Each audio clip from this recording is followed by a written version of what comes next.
Anda bertanya, kami menjawab. Salam pemirsa terkasih, saya menyambut Anda dan semua pemirsa dimanapun dalam episode baru program harian Anda bertanya, kami menjawab. Di sini kita akan membahas semua pertanyaan tentang kitab-kitab dalam Alkitab dan juga iman Kristen. Pertanyaan episode hari ini adalah bagaimana Tuhan Allah memanggil Adam dalam Kejadian 3 dengan berkata, "Di mana engkau? Bukankah Tuhan Maha Tahu?" Lalu mengapa dia memanggilnya dengan berkata, "Di mana engkau?" Dan untuk menjawab pertanyaan ini, kita akan kembali bertemu setelah rehat sejenak.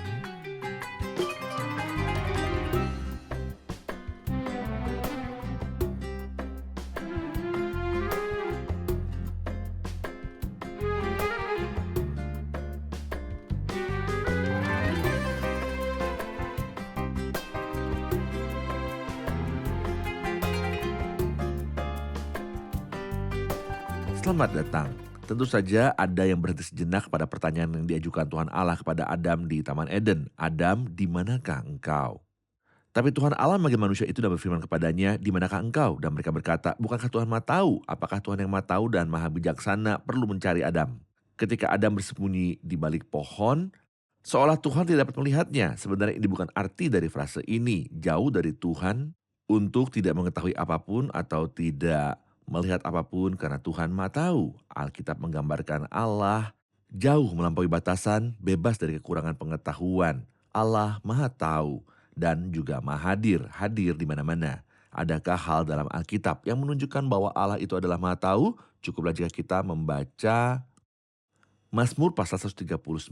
Ada beberapa ungkapan kuat di dalamnya yang beritahu pada kita di manakah kita dapat bersembunyi dari Tuhan dan di mana kita dapat menghilang atau bersembunyi dari Tuhan. Ia berkata, "Ya Tuhan, Engkau menyelidiki dan mengenal aku. Engkau mengetahui kalau aku duduk atau berdiri. Engkau mengerti pikiranku dari jauh. Engkau memeriksa aku kalau aku berjalan dan berbaring. Segala jalanku kau maklumi." Maka Allah Maha mengetahui, sebab sebelum lidahku mengeluarkan perkataan, sesungguhnya semuanya telah kau ketahui ya Tuhan. Dari belakang dan dari depan engkau mengurung aku dan engkau menaruh tanganmu ke atasku. Tuhan ada di mana-mana, di belakang dan di depan, terlalu ajaib bagiku pengetahuan itu. Terlalu tinggi tidak sanggup aku mencapainya. Kemana aku dapat pergi menjauhi rohmu, kemana aku dapat lari dari hadapanmu. Jika aku mendaki ke langit, engkau di sana. Jika aku menaruh tempat tidurku di dunia orang mati, di situ pun engkau.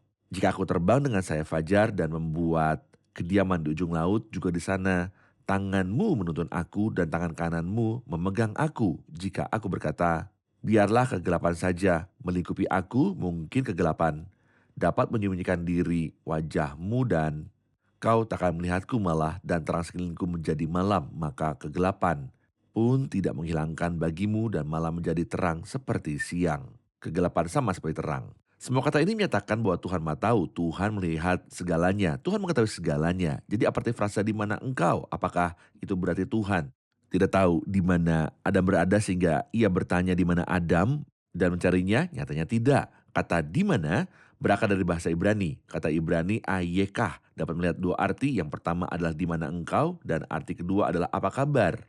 Saya ulangi, arti pertama adalah di mana engkau, arti kedua apa kabar, apa kabarmu. Satu pertanyaan tentang tempat dan yang lain tentang kondisi, dan kata tersebut digunakan dalam dua pengertian ini. Kata yang sama dapat digunakan untuk mencari tempat. Misalnya pengantin perempuan dalam kitab Kidung Agung berkata kepada pengantin laki-laki, "Katakanlah kepadaku, hai jiwaku yang terkasih, tempat kamu mengembalakan ternakmu, di mana kamu membuatnya berbaring di siang hari." Di sini pengantin wanita menanyakan tentang suatu tempat, tetapi kata ini juga dapat digunakan untuk menanyakan tentang suatu kondisi dan suatu keadaan. Oleh karena itu kata yang sama disebutkan misalnya dalam Ratapan pasal 1 ayat 1 ketika ia berkata, "Ah, betapa terpencilnya kota itu yang dahulu ramai, laksana seorang janda ia yang dahulu agung di antara bangsa-bangsa." Di sini Yeremia sedang meratap.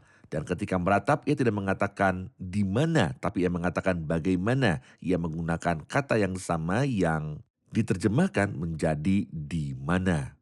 Kata yang sama digunakan dalam kitab Kejadian bagaimana, karena kata tersebut dalam bahasa Ibrani adalah ayekah yang berarti di mana. Atau bagaimana seolah Tuhan berkata kepada Adam, "Di mana engkau?" Atau "Bagaimana kabarmu, Adam? Apa yang membawamu keadaan ini?" Tentu saja pertanyaan Tuhan bukan karena ketidaktahuannya sementara ia menunggu informasi dari Adam. Tapi seolah Tuhan berkata kepada Adam, "Di mana engkau, Adam? Apa yang membawamu keadaan ini, Adam? Apa yang telah engkau lakukan pada dirimu sendiri, Adam? Apakah begini cara aku menciptakanmu? Bukankah aku menciptakanmu menurut gambarku sendiri pada hari aku menciptakanmu? Apakah pantas bagimu untuk lari dari hadapanku? Apakah pantas bagimu untuk bersembunyi telanjang di balik pohon?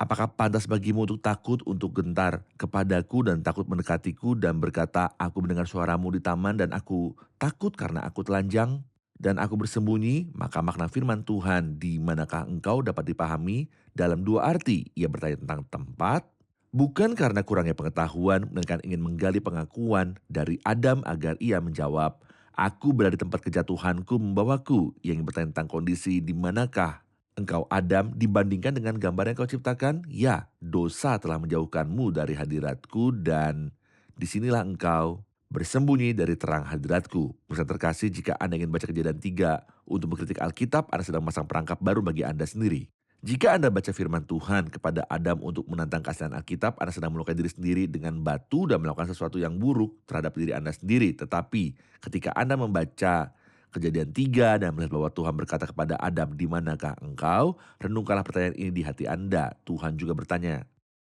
kepada Anda, "Di manakah engkau? Di manakah engkau duduk jauh dariku? Di manakah engkau tenggelam dalam dosa-dosamu? Di mana kau berpaling dariku? Di mana kau tenggelam dalam kesalahan dan pelanggaranmu? Di mana kau jauh dari kasihku? Di mana kau tak memikirkan kekekalan? Di mana kau menghadap salibku dan di mana kau menghadap penebusanku? Kumohon ketika kau mendengar panggilan yang dulu Tuhan gunakan untuk memanggil Adam, jadikanlah itu panggilanmu juga. Dan katakan kepada Tuhan, 'Aku orang berdosa, aku membutuhkanmu. Dosa telah membuangku, aku seorang pendosa, aku jahat, aku butuh pengampunanmu, aku butuh salibmu.' Pada hari Anda menerima pekerjaan Kristus dan sepenuhnya bergantung pada penebusan Kristus, percayalah sesungguhnya tempat di mana Anda merasa aman adalah di bawah sayap yang maha kuasa dalam penebusan Kristus, dalam naungan yang maha tinggi dan junjungan yang maha tinggi. Sampai jumpa di episode baru. Tuhan menyertaimu. Anda bertanya, kami menjawab.